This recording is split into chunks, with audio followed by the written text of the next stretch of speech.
How you doing? My name's Mike. Welcome to the Sunday Night Chat. It's been a hell of a week, huh? It's been a hell of a, yeah, a couple weeks, I guess. I mean, this whole thing with this poor girl from Ukraine, they got stabbed to death on the train. Like, that was a thing. The whole country's reeling from that.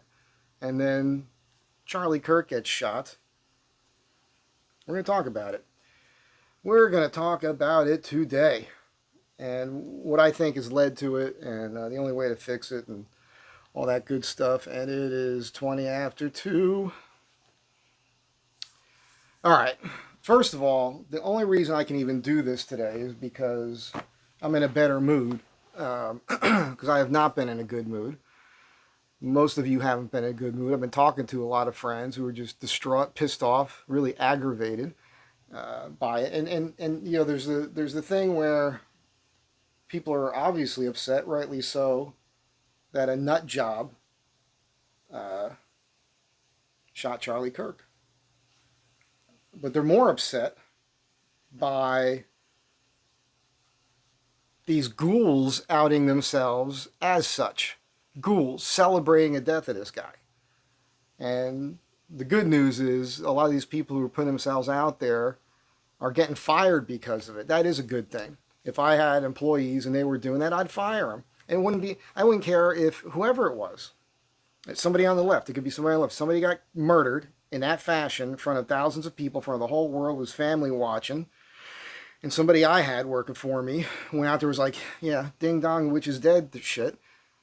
You're out of here because you're an asshole. You're like, there's something wrong with your brain. What the fuck's wrong with you?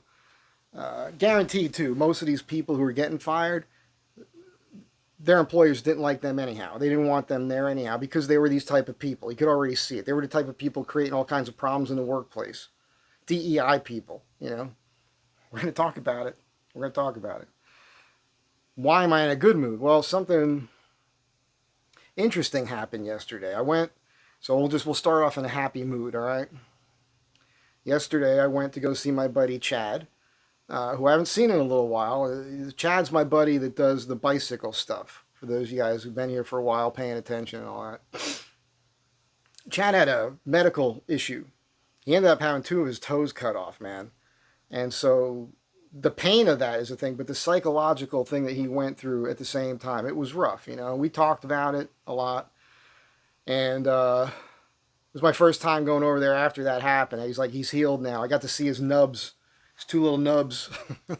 So, and we joke about it and, you know, all that. But he's back to it and he's doing his gardening and everything. And it was good to see him and laugh and spend time with a friend and commiserate. You know, he's pretty distraught over this Charlie Kirk thing as well. And the Irina woman, all of it. We're kind of on the same page with this stuff. So,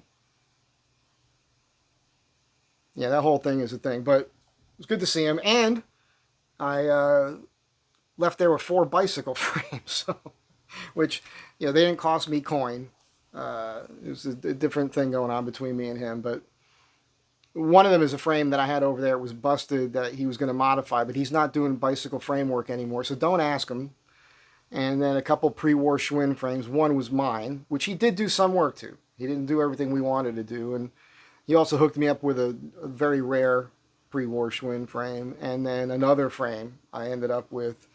He'd done some work for somebody that never picked it up or whatever. Probably been there forever. So I do need to... I bring this up because a lot of you guys want me to do more bicycle videos. I did ride a bike a few times in the last couple weeks, and I got to get back on it. I should be starting a project this week, and which could take me several weeks to get ready before I install it. It's a lot of work, and my goal on that is to ride a bicycle to the shop as often as possible. I don't need to take the... Once I have the material there, I don't need to drive the van over there every day. So that'll be good for me. And... here's the thing. On the way to the valley, Chad lives in Reseda, it was early in the morning on a Saturday, and I look at all the traffic coming into the city to work this area, and it was just a dead stop because they've got a lane blockage, right? They were doing work on the fast lane, southbound 101. Shit. So when I got to his, this is a little snug on me, this shirt. I'm throwing the weights around the last couple of days. And he, I was talking to him about, I was like, I got to take the surface streets. I haven't done that in a long time. We started talking about that, the drive, and how I make myself more comfortable here. This is all right, ladies. Look out! Remember that ad in the Muscle Mags back in the '80s? The guy with the curly hair and the mustache. He had his shirt open with the abs. You know, that's me now. So we talked about how to drive over there. I was like, oh yeah, yeah. It was coming back to me. It's just been a while because I used to work all over the city for clients, and the first 4 months or so living here, 3 or 4 months living here, I worked at Brian Jeffries' Design Greenhouse on Melrose. Brian Jeffries was like Fabio. He was a romance novel cover model. They painted him, right? But he's a jet black pompadour hair, and he did all these romance. But he was a gay guy and a chicken hawk. And he asked me how I know.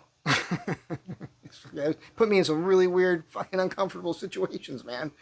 And his partner that lived with him, I think his name was Greg, tall, good-looking guy from Hawaii, blonde hair, and part of what he had going on was Brian Jeffries' Design Greenhouse. So Greg did the flowers, and they did orchids and all this, and I learned all that. When I was on The Love Connection, with Chuck Woolery. That episode aired in February of 1993. Please find it, somebody. It was, I think they spelled my last name wrong, but they labeled me as a plant salesman, Michael Zicopoulos, but I think I recall him spelling my last name wrong. But, February 1993. I'm going to be the only guy that looks like me and has that name, even if it is spelled wrong, and a plant salesman. The only plant salesman probably ever who was on The Love Connection.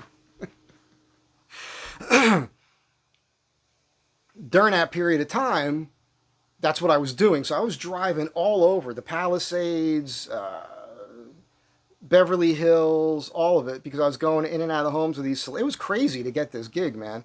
And I'm in celebrity homes, man, putting plants in, installing plants, trimming them, Spanish moss, all the stuff that we had to do to keep those plants, going well, looking good, and all of it. So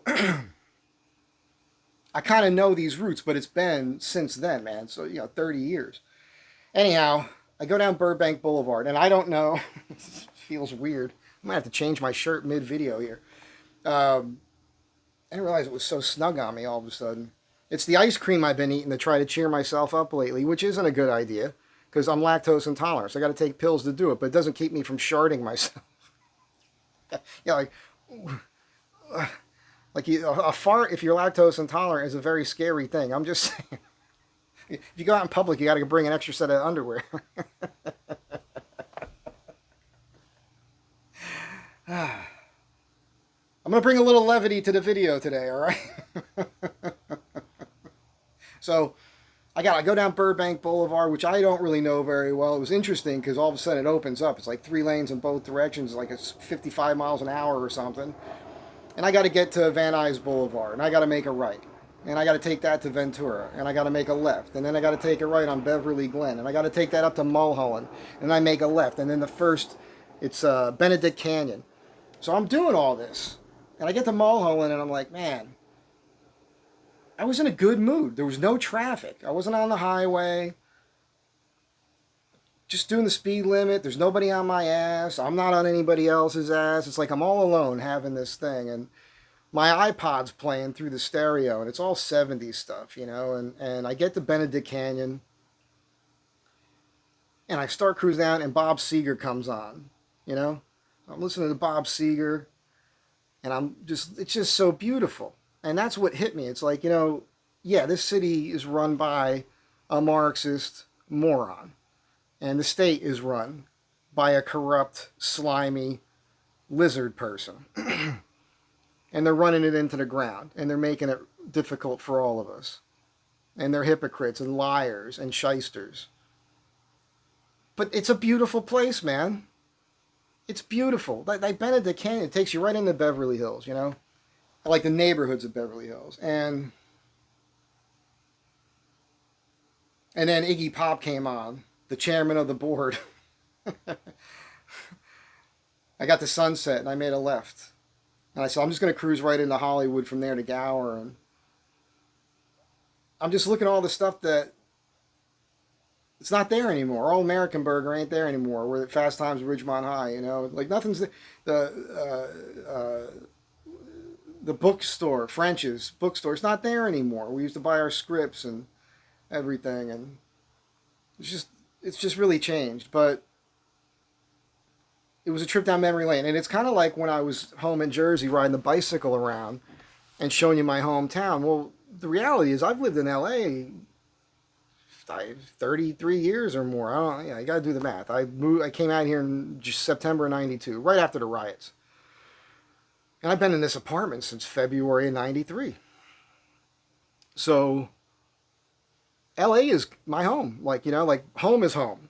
But I've been here a long time, longer than any other place I've ever lived.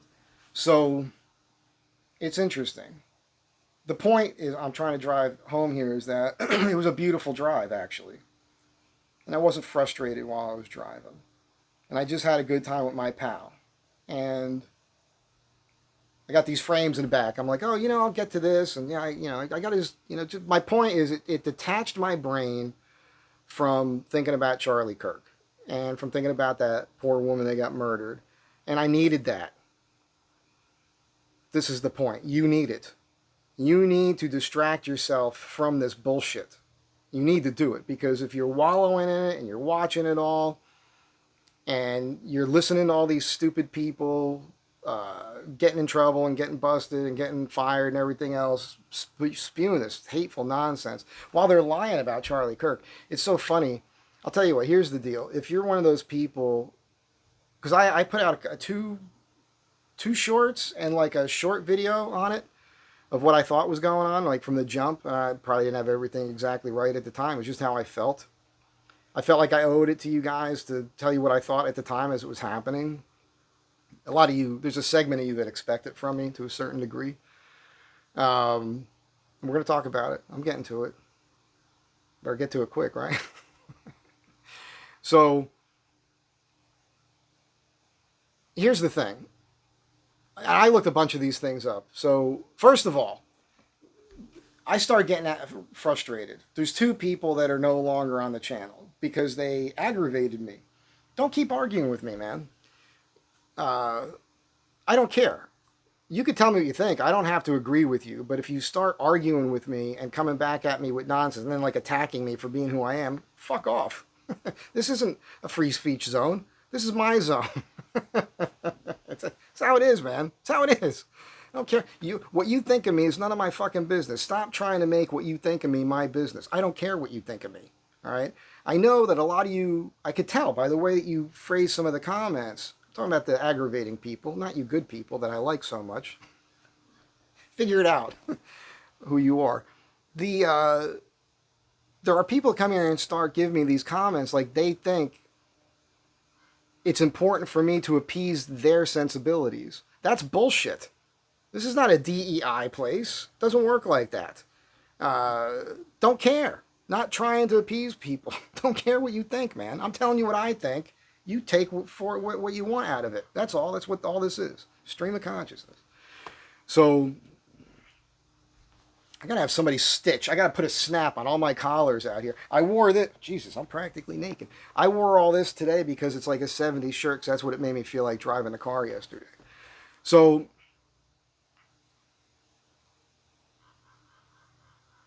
this one of the people put a thing out there where they said that, Charlie Kirk, he didn't deserve it, but he was a misogynist and a racist and all this. And I was like, well, show me that. Put a link in. So their link was a Don Lemon episode. Don Lemon, who is a racist, straight up racist, and a Marxist, and a liar, propagates lies all the time, and a moron. It's a total friggin' and a lie. He's a lying moron. That's why he's fired. That's why he's doing his own thing now. And he's got two other morons on there, and they're talking about Charlie Kirk, and they play a clip of Charlie Kirk talking about DEI, and he's talking about Sheila Jackson Lee one of the Obamas and somebody else, all black people, and he was saying how they were DEI hires, and they're using this as an example to say he's a racist and a misogynist and all that. And that's the video that this person gives me to prove that Charlie Kirk is a racist and a misogynist and all that. That's a stupid thing. Stupid because the people who put it out there, they play the clip of him saying it, and he did say it. But there's a whole context to it that's not in the rest of it. So you got to go watch the entire thing so you know exactly what that was coming from. But the bottom line is my response was, well, he ain't lying. He ain't lying. Sheila Jackson Lee is a moron. And she admits herself. He even played those clips of her saying she got everywhere she got because of DEI. But then she says, well, and it got me here, and look at all the great stuff I've done. What have you done that's so great? Have you ever listened to her speak? Have you listened to her speak? She's a divisive racist and a moron. Look at her quotes about the moon, like that we could live on the moon. It's like she's out of her friggin' mind. It's like that guy Johnson, Congressman or Senator Johnson, that black guy who thought he was talking about Guam. Look that up. Johnson on Guam. And he's talking about how he was talking to the military about he was nervous we're putting so many military troops there and so much equipment that Guam might tip over. Yeah, look that up. I'm not making that up. These are DEI people who got to prominent positions because of DEI from the jump, you know. It doesn't mean that everybody who got into things because of DEI is a moron, but and so I said, my response was, this person, she is an idiot, she's a moron, and I agree with Charlie Kirk said about her and this situation. And their whole thing was, well, you're not for me, goodbye, all this. I'm like, but that's fine. I'm not trying. Look, if you think that, you guys have, again, I touched on it earlier, I don't care. I mean, it's nice that the channel's growing, and it's nice that there's people here that want to hear what I have to say or see the things that I do and all that kind of stuff. Thanks, that's cool. I'm not twisting anybody's arm to be here. I am doing absolutely nothing to keep you here. Matter of fact, I know half the shit that I say is infuriating to weak-minded morons. I don't expect to have a lot of weak-minded morons here. Go away. All right. So when I put those, and there was somebody else, there was a couple things that I responded to with this. And one of them brought up the gun thing. Moron. Show me, there's no gun law that would have prevented this tragedy from happening. It was a bolt-action rifle, man. Bolt-action rifle. It wasn't a semi-auto, scary assault rifle, which means nothing. It's a stupid fucking term. None of that. It was a bolt-action rifle. A child could have made that shot. All the conspiracy shit that was coming out from the jump. And in my brain, I had a moment this morning where I was concerned about what I was thinking. So I had to go back, unfortunately, and watch from two different angles the moment when the bullet went into his neck. And I don't like having that image in my brain. I really don't. But I had to watch it because when I first saw it, it was shocking to me, and I didn't want to see it again. And I was at the watch shop, and the kid played it like 5 times in a row, and it was a straight-on angle when it happened. And for some reason, I thought the bullet came in here and went out there. And that's what I took away from it. And he showed me another angle from this position as well. But then you just see it hit and something comes out. And I only watched that once. And I didn't want to see it again. But I had to because Ed Sheeran, who, by the way, I never knew who he was until that movie.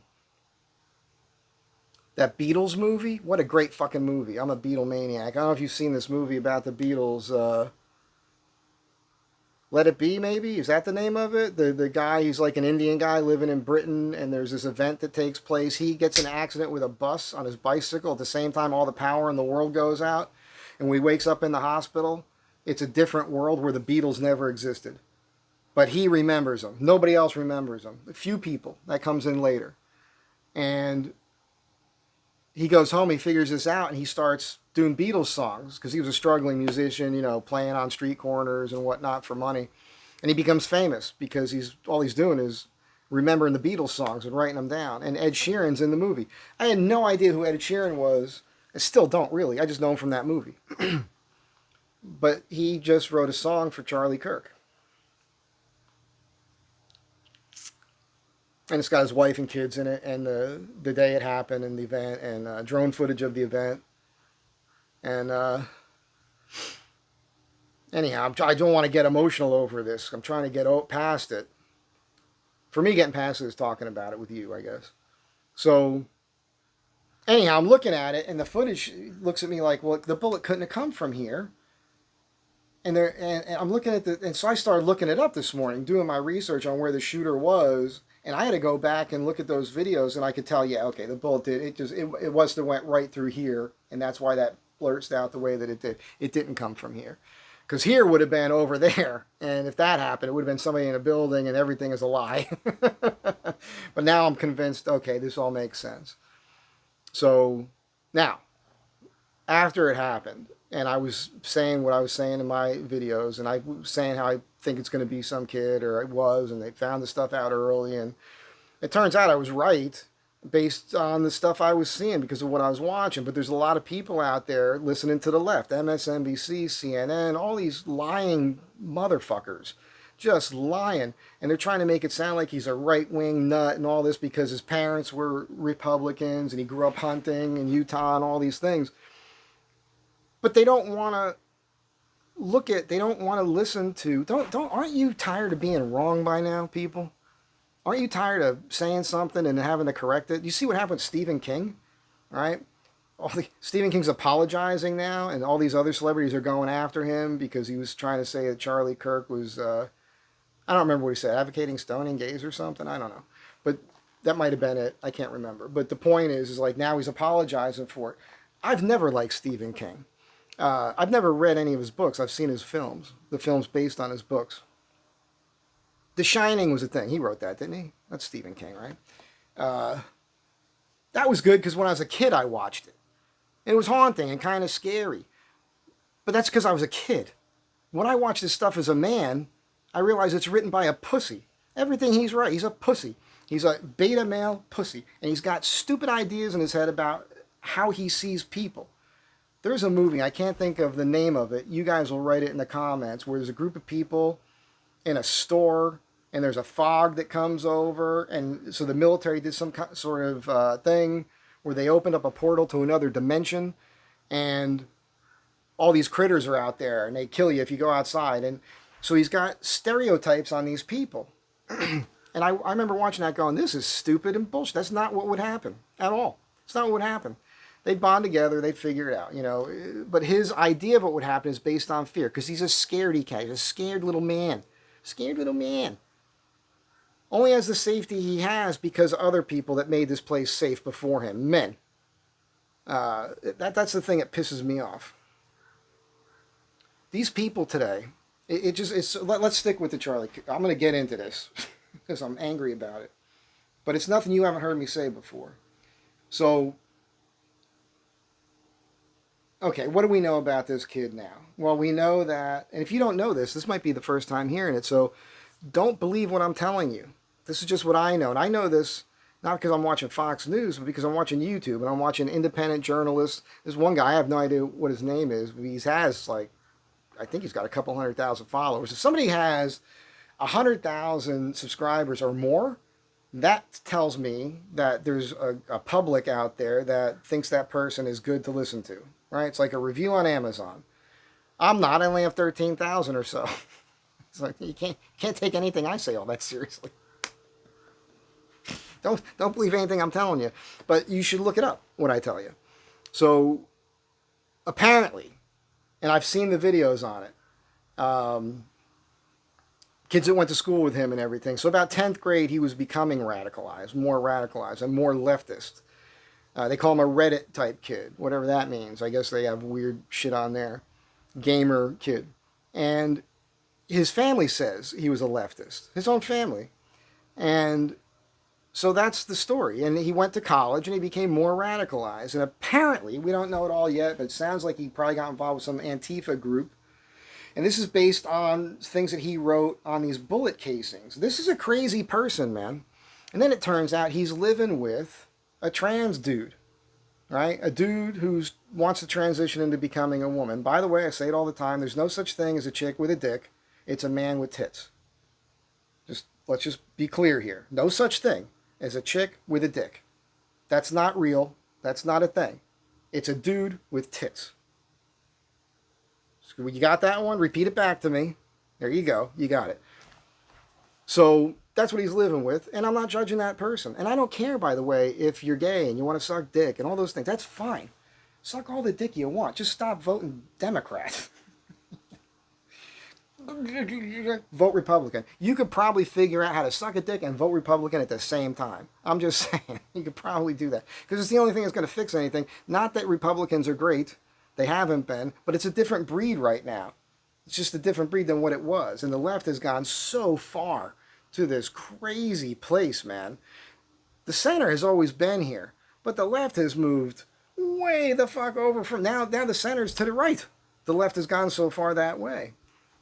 And it's all this progressive bullshit that was happening when I was a kid that I didn't realize.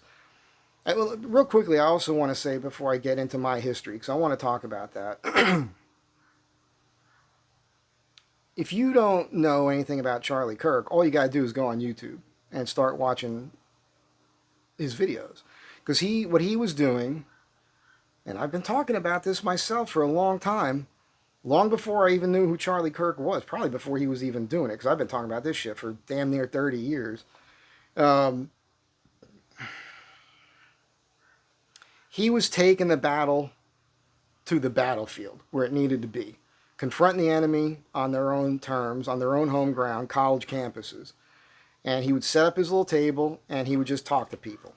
And he'd say, tell me what you think, and I'll tell you what I think. And he would open debate everybody in a civil manner, using facts. That's what he would do. And he would let them talk, and then he'd basically make them look stupid if they were opposing. Obviously, people who agree with him already, that's nothing to look at. So my advice to you is watch those videos and see how he treated people. Just do that. Charlie was a Christian, believed in God, believed in Jesus. Good thing. I think Charlie Kirk is kind of our modern day Martin Luther King. I really do. Martin Luther King, if he was alive today, would not be supported by the Democratic Party. Martin Luther King, I have a dream. I have a dream that one day we will all be judged on our character, not the color of our skin. Exact opposite of what the left wants today. They want DEI. They want to force businesses to hire people based on their gender and the color of their skin. They want 50% of people, women, or black people in particular jobs. That's stupid. Everything should be merit-based. That's what Charlie was saying. So it's all that is. You should be the best at it. And where I come from in Jersey, it was a big deal when affirmative action was a thing, because affirmative action was DEI. And so that was like with fire departments, it was a thing. Police departments, that sort of thing. I feel terrible about this shirt. I apologize. I'm not going to stop now. So you think fire departments, like I had friends, that was their goal. They had their families have been firemen or cops, mostly the fire department I'm talking about here, where they'd score higher than everybody else, but they weren't getting hired because there was a quota where they had to have people of color there. So, and then it became the women. And there's plenty of women firemen. I'm sure that they do a pretty good job, but we know what happened during the fires here when these DEI hires came out and said the stupid things that they said. Do you really think somebody in a fire cares about that I could pick them up? Or they want to see somebody that looks like them? No, that's fucking retarded, man. You have to be able to pick up presumably a 200-pound person, carry him down a ladder maybe, or drag him out of a building, or throw him over your shoulder. If you can do that, great. But lowering standards, which is what effectively you have to do in many cases, not everything. You guys know, let's apply some common sense here. I'm not saying everything. I'm just saying jobs where smarts count and physical ability count, and jobs where both of those things are important, like military, you got to be able to do those things. And if you're lowering the standards, then you are creating a dangerous situation that's going to lead to people dying or not living in situations where they would have lived if the people that had the positions that DEI, they were replaced with DEI hires just because of the gender or the color of their skin. It's fucking stupid. It's just dumb to do that. It's just dumb. And it's dumb to think that that's a good idea. Sorry. If you think that's a good idea, you're fucking stupid. It has to be the best person. At the same time, you shouldn't keep somebody out because they're a woman or another color or another race or whatever the hell that is. If the person scores the best on it, they have the best physical abilities for that particular job. If it requires a physical ability, the best should get the job. Period. That's it. Stop with the feelings. The feelings is bullshit. You know where this all comes from? This comes from the feminization of the education system. I want you all, I'll try to remember to put a link in my description. I'll probably forget. But look up there's a great interview with Charlie Kirk and, Jordan Peterson. I had ice cream earlier.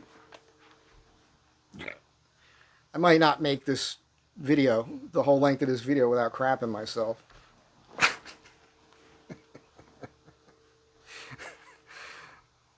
So, watch that video. Please watch it. I posted it on my Facebook page last night.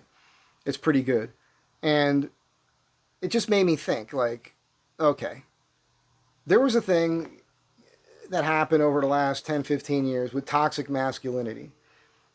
And I just looked this up. I got on the computer right here. It's I think it's 75, I don't want to, 78%. Forgive me. I looked up teachers, male versus female teachers.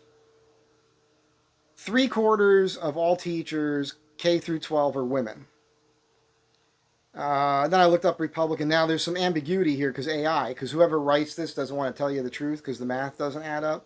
But they're saying that it's basically 58% is Democrat, and they're saying 35%, or fewer than 35% is, why don't you just give me the exact number, identify or lean toward Republican Party. So this is a problem. When I was a kid, we still had male teachers. And you need to have masculine men. Now, it's not just male teachers, it's men is what you need. A lot of male teachers are not men, they're beta male pussies. And what's happening is because the people, they're human beings. So if you're working in the school and you got to go to the break room and hang out with other people, they want to all get along. So they want to keep putting people in there that get along. They're arguing all the time. And women have just taken this over. Women aren't bad. I love women. You know that, ladies. But you also know I don't love all of you. A lot of you are fucking crazy and you're a pain in the ass. You don't shut the fuck up. And you're just fucking wrong all the time. And a lot of you base everything on how you feel. How you feel about it. How you feel doesn't fucking matter. And by the way, kids should be exposed to toxic masculinity. Kids should be exposed to men who say things a certain way that you don't like. Because they need an example of how men are. It doesn't mean it's right. This fantasy, you think you can make everything right and wrong and like, no, look what you've done. You're raising a generation of intellectually stimulated people who lack maturity. They're still fucking children. And by the way, they're all children. We're all stupid when we're young. All right? But at least my generation were free-range kids that where if we did something wrong, we got disciplined. If we didn't get disciplined by our own parents, we got disciplined in the street. That's how it was. Where I came from, at my time, when I was coming up, if you said the wrong thing to the wrong person, in the wrong place, at the wrong time, well, bam, somebody cracked you in the fucking mouth. And then you learned, oh shit, maybe I shouldn't say that. That's why these people are getting fired, because they're saying stupid shit, because nobody cracked them when they were young when they said shit they shouldn't have been fucking saying.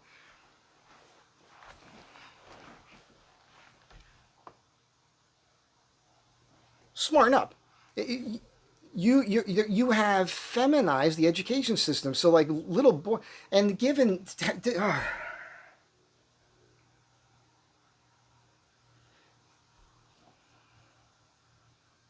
I don't mean to say women are the problem with everything, but in this case, you know. And I know women who agree with me, by the way. Thank God. A lot of you agree with me. You see it. You know what crazy is. So you have kids, little kids, and they get talked into the gender. I don't like, and I've said this before, I don't think there should be anything about gender in school at all, period, all the way through high school. I don't think there should be sex-oriented anything in school. There should be basic sex ed, right? Like the stuff we learn, how the reproductive system works. You should learn about STDs, the danger of that, how easy it is to get pregnant, all those things. That should be a thing that you should learn in school when it's appropriate. I think we had that class, first time I can remember that was fourth grade. I think it was fourth grade, 10ish. You know, that makes sense. That makes sense to me. But that's it. That's it. And the teacher's personal point of view on things about sex and gender or politics is none of the kid's business. It's not the kid's business what you think about men and with men and women with men and who's the president. As teachers, shut the fuck up. Shut the fuck up. Stop influence these young minds. Not your fucking job. Your job's there to teach them that fucking subject where that fucking subject is. Period. Period. Leave the rest of it to the parents. Or however else they're going to learn it later when it's age appropriate. But this young kid stuff and mutilating kids and chemically castrating kids, this is fucking insane. It's insane. Now, I'm not going to argue with some blue-haired, nose ring, fucking just thick, grim glasses with the eyes. You know, you see these people, you can see it. They're fucking manic, man. I'm not going to argue with those people because they're cuckoo for Cocoa Puffs. They need meds of some sort. They need therapy.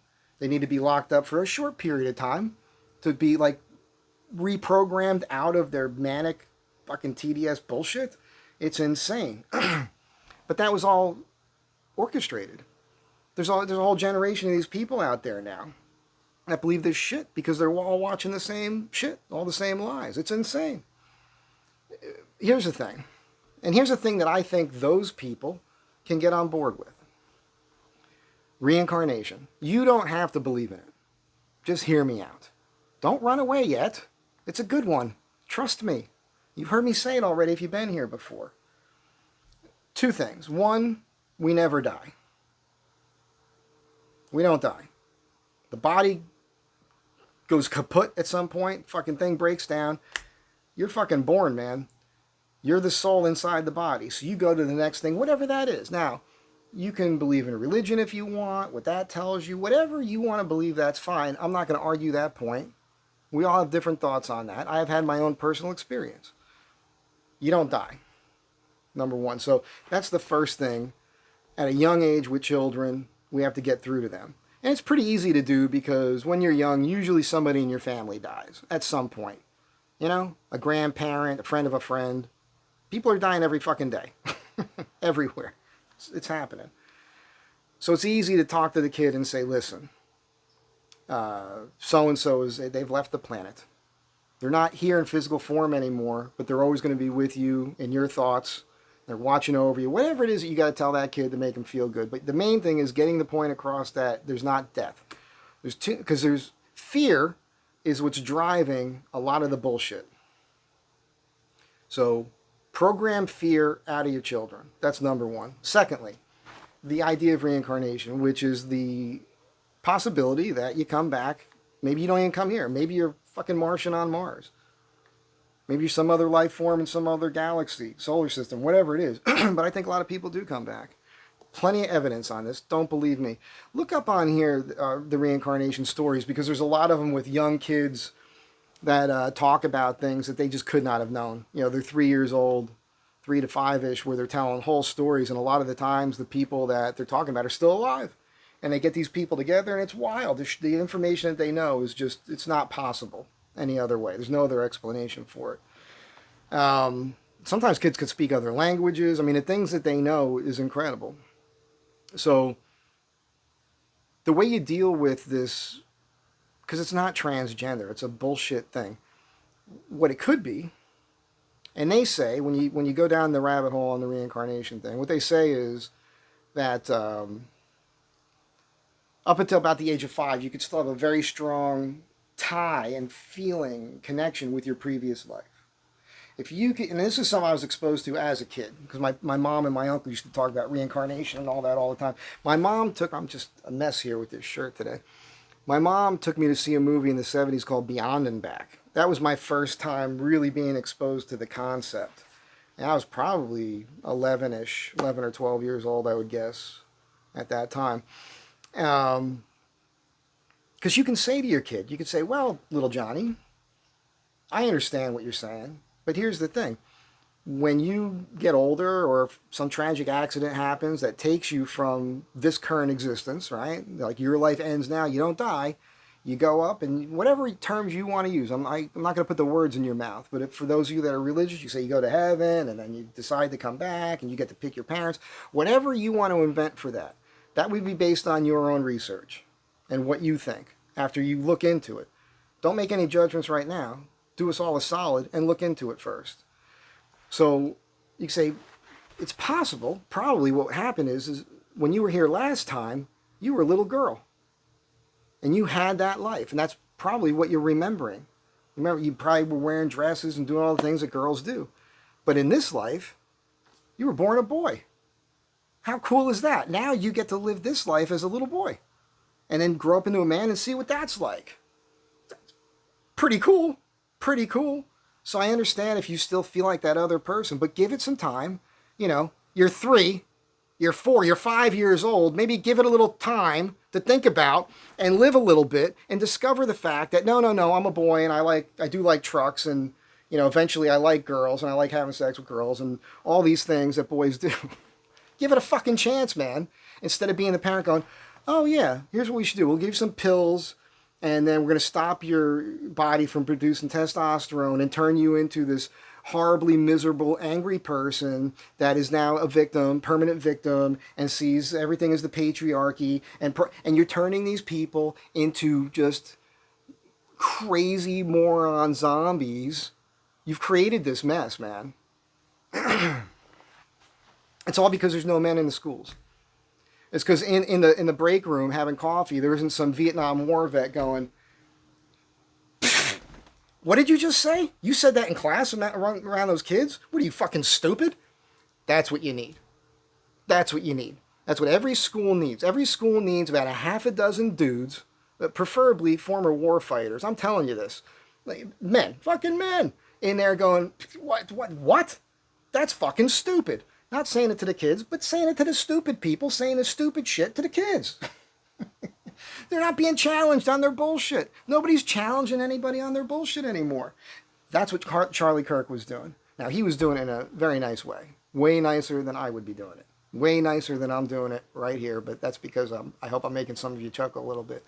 But that's what it needs. That's what you need. You need a guy to be like, that's fucking stupid. Like, pull your head out of your ass. Like, Charlie did it with, let's find common ground. Watch his videos. It was all about finding common ground. Can we agree on this? Like, he would have to he'd get attacked with dumb, really dumb sometimes. And he'd listen to him, okay, let's find, in his mind, he was constantly trying to find a point that they could both agree on, a jumping off point, so that then he could get them to understand things outside of their programming. That's the hardest thing. It's breaking through they all need to be deprogrammed. These kids, these people, they need to be deprogrammed. And now it's going to happen because I think I saw something like 18,000 new chapters are being applied for Charlie's organization. And I guess that's college campuses. I don't know enough about it. I've talked about it before. I was talking to Sabo the other night about this because when Sabo and I were hanging, that was 2015 to 2020, 5 years hanging out with him, climbing billboards, doing all that. He would take me out once in a while, hang out with these conservatives at these dinners, at these bars. And to me, they were no different than the Democrats as far as hive think, They get in their little circle of people and talk and complain. And they'd be talking about the exact same shit that they were texting about all week long. And you walk over to the other group of people, same thing. And every time I go in, I go, oh, I hear what you're saying. I know what you're saying. So does he, so does she. Everything you're saying, we're already on the same, you're preaching to the choir. Why don't you talk about how you get the other side to see that point? That's what I would say to everybody, and then I'd walk away and leave because I couldn't have conversations with these people anymore. There's nothing interesting about those conversations. I don't understand the mindset of people who want to get together with other like-minded people and just talk about the same issue where you're both saying the same thing to one another. That's not helping anybody. I don't like talking politics with people. It's a waste of my fucking time. Unless it's somebody that disagrees with me. I love that. So it's very Charlie Kirk of me. Charlie Kirk was kind of like Christ-like in a way, because Christ did. He went out and he spread a positive message. That's what I'm trying to do here. Of course, I'm doing it from, being a little character-esque with you guys, because I'm purposely ruffling your feathers on purpose. Throw you off, say some crazy shit, make you laugh, but make you think. All right? My technique is different. But that's what you need. I like being challenged on my belief system because I can back up what I think with reality, the truth, facts. And if I can't spew it, like Charlie had great recall, but he trained himself. If we got the internet, we'll look it up. Not everything on the internet's accurate. The AI is lying to us all the time because people programming it are giving it bullshit. Like, you have to read through AI sometimes to get to the truth. Several paragraphs before you're like, oh no, why wasn't that up here? Fucking burying the truth. But we could look it up and you could say, oh, see? Wait, that's from this site. Let's look at it from the other side. What does the other side say? Okay, so who's got it right here? Then at least you could break that down, and then you get to show. That's why it's good to look things up if somebody has the time. Because then you could prove that there's a disparity of information depending on whose side it's coming from, which then it's up to you to look that stuff up to see what the real truth is. And if that person cares about the truth, they'll go digging down the rabbit hole on their own. If they don't care about the truth, they're just going to stick to their emotional thing that makes them feel good. And then you're just emotional. Everything for you is emotion. So and people don't want to admit to being wrong. I don't care if I'm wrong. You prove to me I'm wrong, I'll be like, oh, all right, you got me on that one. I'll change the way I think about it if you prove me wrong. It made me look up today my yearbook because I was thinking about guys in school, like male teachers, and there's some bad stuff in here that I did. Pretty funny, man. There's stuff in here. The lyrics to The King of Pain, The Police. But when it came to the faculty, I guess there was people in here I really didn't like because I put like arrows through their heads. I put a noose around one guy's neck. Like, there was just people I did not like. I don't even remember them. I don't remember why I didn't like him. Like, I don't remember this guy at all. But for some reason, I put an arrow through his head. It's like, that guy's an asshole. Oh, check this out. This is 1985 Hagler Hearns fight ticket, closed circuit television. This is the guy here, Mr. Dunn, with the beard right here in the middle and the bottom here. And I'm showing you this guy because he's an example of a teacher that probably wouldn't have a job today. Because, now look, he was a liked teacher, but he was a arrogant son of a bitch. He really was, man. And he said a lot of shit that I remember sitting in class like, you're full of shit, man. Remember one time he was trying to like tell us how tough he was and how like you could hook somebody's rib and hook it with your finger really quick and push in and snap it off, and the rib would break the skin. Yes, you would do it with the other hand. And then you could reach through the cavity that you just created and grab the heart and rip the heart out of the chest. Like, oh yeah? You could do that? They teaching that in Taekwondo? You learned that this week in Taekwondo? Was that did you have to actually perform that on a cadaver to get your purple belt? Fucking, you're full of shit, man. It was so crazy. Which brings up another point. There's a meme out there. It's like a cartoon meme of a teacher with a bunch of kids at a desk. And they're like hardwired to the books or something. And then there's a kid daydreaming over here and looking outside. And the gist of it is like maybe, I'm starting to think, looking back, that those of us who were daydreaming in school and creating mischief and getting in trouble were really, what we were doing is we were avoiding the programming.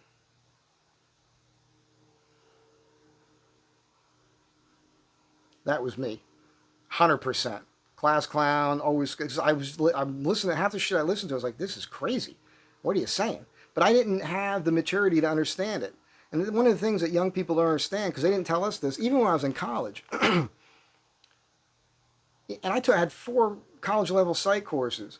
I don't remember them telling us, and it probably was there, I don't remember them drilling home to us that the human brain isn't even fully developed until you're in your late 20s. Everybody knows young people are stupid. You don't know anything yet. You haven't lived enough. You haven't had enough life experience. The young mind is a sponge. It's so easy to convince young people of anything. Anything.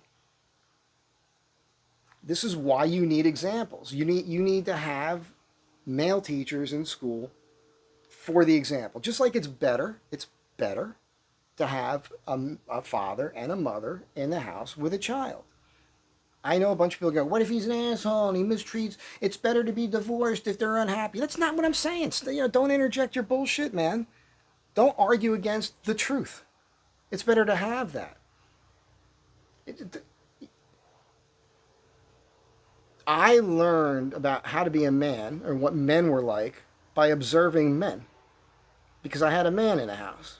I saw how my dad was. My dad was not the best at like sitting me down and son, let me tell you about this and let me explain this to you. No, not at all. No, I had to learn by watching, okay? I had to learn by stories he told me about his life. And he had a rough life, man. He was a child soldier. Left home at 9 years old for 4 years during the Greek Civil War. He was a fucking badass. Held a rifle to my shoulder when I was 3 years old. I mean, but that shot that kid made, I could have made that by the time I was 8, no problem. And probably gotten away with it. Better than he could. Because when I was 7, I was breaking into houses. Nobody ever knew I was in there, man. I could do it. So he would take me out and about. I don't even know why. I was thinking about this earlier today because he would take me places. I don't know why the fuck we were there. He would take me into the city, New York City, walk around, go into these different restaurants and stuff, like say hi to people. I always had these guys like patting me on the head, shaking my hand. I remember he'd take me through Chinatown, like weird. I don't know what the fuck was going on, but I was a little kid. And he would take me to work with him a lot, working in the bake shop or working in other bakeries later and diners and all that. And, everybody respected my father. I also know a lot of them were afraid of him because I found that out later. But the point is that as a boy, you learn how to be a man or what a man is by being around him. It's learning by example, observation. Children are sucking it all in. And if you're not giving them that, even if it's bad. See, here's the funny thing. Things are just what they are. You're attaching the emotion to it, ladies and beta males. You're like, that's bad for the kid. Well, says you. Says you. Like, it might seem bad to you because you're emotionally childish, but what might seem bad to you, a kid who's probably smarter than you are, looks at it and goes, oh, they see it, they'll think about it, and they'll come up with their own conclusions, and later in life they'll see more things, and they'll put it together, and they'll figure it out. But if you are purposefully putting blinders on them from seeing certain things in life and only showing them what you think they should see, you are molding that person. And you might be the crazy one. Crazy people don't know that they're crazy. Am I making any sense to anybody here? I hope I am. So the other thing I want to talk about is I watched this happen. I watched all this happen. Gen Xers watched it happen. A lot of you I don't think about this, but I was born in 1966. The civil rights movement had already happened. I was born and raised in New Jersey for the most part. We lived in Wisconsin when I was 5 for like a year or something. And when I was a kid, especially North Jersey, I had black kids, Puerto Rican kids, all kinds of kids in school. And we were broken up by race and background, like where we were from. Italians, Jews, Polacks, all of them. The Puerto Rican kids, the black kids. I was Greek, so interestingly, I didn't get treated like a white kid by the white kids just because my dad was from Greece, which is ridiculous to think about now, but it's true. It's fucking weird, man. You got picked on based on who your friggin' where your parents were from. My dad had a heavy accent and all that, so that didn't fucking help. And here's the thing. When I was a kid, I saw black people everywhere. I saw black TV shows, black entertainers, on TV all the time, black people in sports everywhere, black music, my favorite music, soul music, Aretha Franklin, Ray Charles, you fucking name it, man. Sam and Dave, the hardest working man in show business, James Brown. Fuck, man. I mean, Otis Redding. I mean, it's just the four, Four Tops. All of it, man. I love that shit. So I had to learn what racism was, just like young black kids did. It's crazy.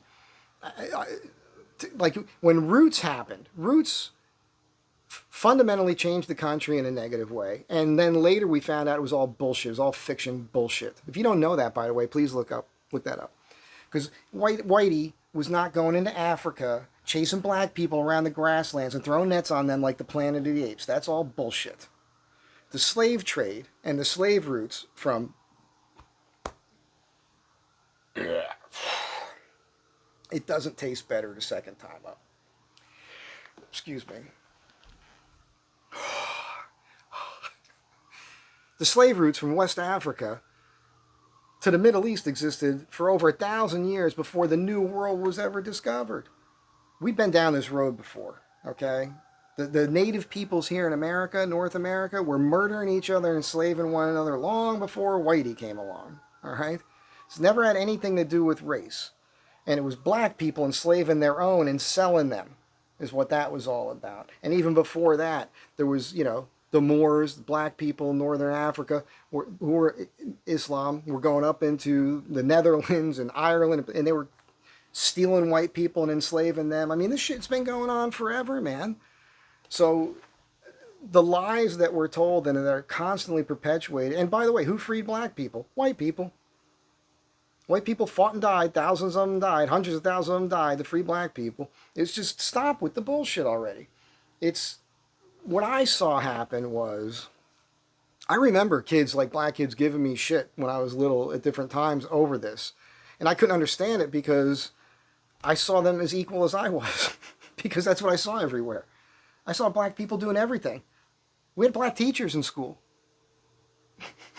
There was black firemen, there was black police officers. I saw black people doing the same exact things that white people were doing. The only difference was black neighborhoods. Because for some reason, black neighborhoods just weren't as upkept, as nice as the white neighborhoods, or whiter neighborhoods, Italians, things like this.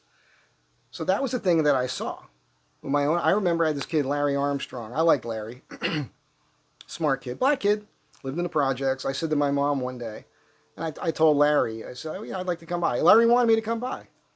And so I asked my mom about it. Larry asked his mom, and my mom took me to the projects. Holy shit. We drive up, it's a big grassy area with the buildings, the projects there. Fucking ominous, man, and you walk up to it. As you walk up, there's some winos around, and then bums, and then there's broken windows, you notice, and then you go into the hallway and it smells like piss and there's broken shit and stuff everywhere. But then we get to his apartment and we go inside and it was beautiful. It was no different than my house.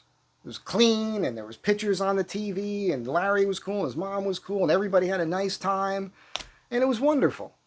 And we had a nice visit. We saw Larry's room and toys and they lived no different than we did. Everything was the same. And then Larry walks us out, and we get out through the building, and we are on the grass, and my mom's getting to the car, and she's talking to his mom, and I'm talking to Larry. I said to Larry, hey, why are all the windows broken, and why are people pissing in the hallways? And he just stared at me. He did not have an answer for that. You know why? Because they let him do it. Like the people who live there let it happen. So I don't know what that means, by the way. I'm not making a broader point here like I have an answer for that. But as a kid... So we're talking, I would have probably been 12, 13 at this point. So it never crossed his mind before. Like, why aren't the other adults in there smacking the shit out of the other adults that are doing that?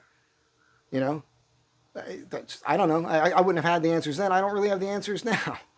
I'm just saying there was a cultural difference there, which was interesting to me. So... that's just my experience. Now, because I grew up with those kids, when I went down the shore, living on the island, it was pretty much all white people. But going to Central Regional, we had a lot of black kids that lived in school. That went to school with us, so it was not a big deal. And when I went to the Marines, I got along great with the black guys because I loved their music. This is before rap, by the way. Rap is a problem. Programming is a problem. We're being programmed with the media. We're being programmed with movies, television, a lot of bullshit. Kids are being programmed in school by people, by moron idiots that believe they're Marxists and they believe all this indoctrination bullshit that some other crazy person put in their head. And it's been happening for generations now through the education system to the point where normal people don't want to be teachers anymore. That's the reason why the men aren't in there. This is the thing. Like, you want DEI? You want to put affirmative action? Affirmative action should be every school should have 50% male teachers that vote Republican. How's that for DEI for you? How's that one? There's some DEI shit you'd support, right? It's the only way you're going to change it. It's the only way you're going to change it is by doing that. Because that's where it's coming from. And again, that's why Charlie was taking the fight to the battlefield where it's happening. So I was trying to make a broader point there. But I went back to this because that was important to say, I suppose. But am I making any sense to anybody? I mean, I don't know everything I've said already. Let me just quickly check my notes. It's been an hour. Forgive me. Oh, something my dad taught me real quick. Oh, I got my baby book here. I'll show you something too because I talk about it from time to time. My dad taught me when I was a young kid to not believe everything people tell you. You know how he did that? He told me a bunch of bullshit that I went out into the world and repeated and was made to look like a fool. And I defended my position based on my dad told me so. And then I went home and told my dad, hey, I had this problem with my teacher today in school because I told her that the ants in Greece slide all over the place because they're in Greece. And my dad laughed his ass off at me. And he said, yeah, well, he didn't curse at me, but basically he told me he was fucking with me. He's like, well, yeah, I'm screwing around with you. So now you know not to believe everything everybody tells you, including me. I was 9 years old. Never forget it. 9 years old, my dad taught me that lesson. That's why you got to lie to your kids. Make them repeat stupid shit that you told them. So they come home and they're like, why'd you tell me that? And you go, now you know. You should look that shit up. That's what you got to do. You got to teach. These are practical lessons. This is like science. All right, what's the next thing? I just wanted to get that point through to you because that was a big one for me to learn. I was going to talk about Cracker Barrel, but I'll save that for another time. Oh, back to the teaching. Listen, you want to fix the problem? This is another way to fix the problem. Stop hiring teachers out of college. I think, for what it's worth, what I think, not that anybody gives a fuck, what I think it would be a really good idea if you're not allowed to be a teacher until you're in your 30s. You know why? Because then you went out into the world and you had a life and you tried it and you learned something. Maybe you had a trade, maybe you worked at a bank, you did shit. You were a fucking waiter, you worked in a nightclub, whatever, you painted houses, you worked as a carpenter or a laborer, you worked in a store, you did all these things. Now you got some life experience so that when you're in a classroom and kids are looking up to you for, some sort of guidance, even though you're mostly there just to teach them the fucking subject, at least you have a perspective now grounded in reality. Because if you're going from grade school to college to higher degree probably to becoming a teacher, what the fuck do you know about life? Absolutely nothing. Nothing. We got people who don't know anything about life putting stupid ideas in our children's brains. So that would be a way to fix it. So you can't be a teacher till you're in your 30s. And let's get DEI involved where we put 50% men in schools as teachers that are Republican. What we really need is warrior to classroom. We need some program for veterans as they're transitioning out of the military to go to college for teaching degrees. And part of the deal would be, they can't be psychos, obviously. And that's another thing. I think every teacher should have to pass a psychological evaluation. And you know what? If you want to say that about firearms too, fine. I think like rifle shotguns for hunting areas, not so much, but maybe. maybe for handguns and whatever else.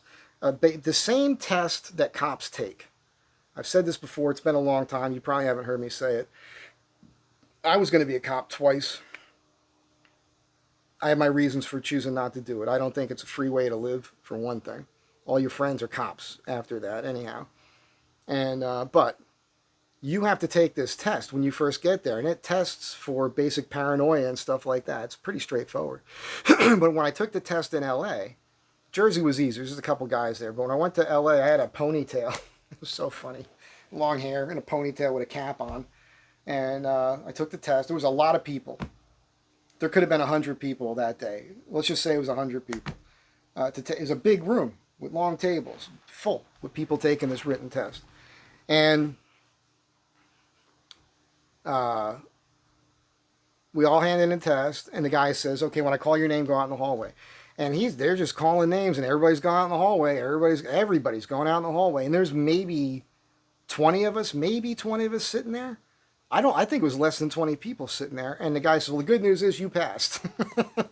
That's the test. That's the test. So that, maybe that. I'm just saying, I don't like anything on the Second Amendment because, and I know people are going to be like, neither did Charlie, look what happened to him. Yep, absolutely. It's a dangerous world. But Charlie didn't believe in death.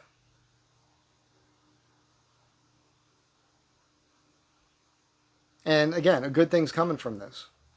It's a sad thing for his wife and his children, but she knows it. And the people closest to him understand it. And there's a lot of good that's going to come out of this. And the best that's come out of it so far is that it has revealed these extreme leftists as the ghouls that they are. I'm not going to look at anything else. I'll leave you with that. I will give you this real quick because it explains why I talk to this camera the way that I do. And here it is.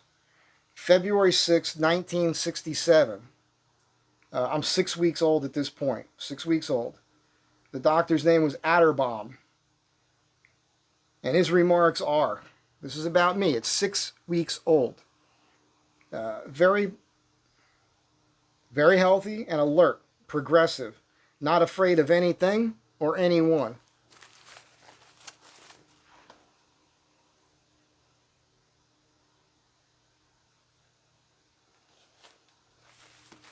Now you know, it's not a contrived act with me. I was born this way. Have a good day. Be kind to one another. Speak the truth. Don't back down. Defend your positions with facts. And don't shy away from the conversation anymore. Those days are over. They're trying to kill us. So stand your ground. Death is nothing to be afraid of. You got to think about after Jesus died and how Christianity spread, which is not a religion, it's a philosophy. But you had Christians who had an option to shun Christ or be fed to the lions. And they chose being fed to lions. Just a reminder, something to think about. Thank you for being here. I love you all, even the people that don't like me. I'll catch you all in the next one.